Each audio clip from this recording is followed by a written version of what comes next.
chín cho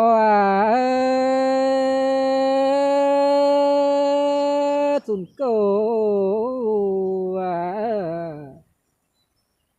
đang phàm bè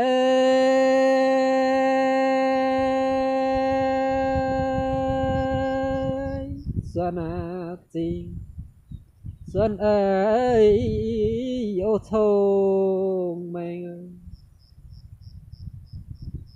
in tỏi nhô khoa chẳng vô lá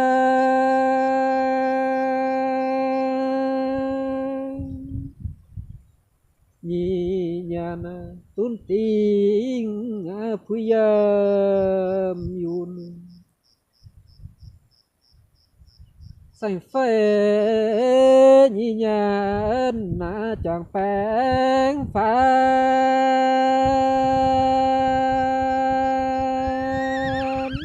phê chia yam chun hang hòm linเป็นจางอินยางตินจางเจีย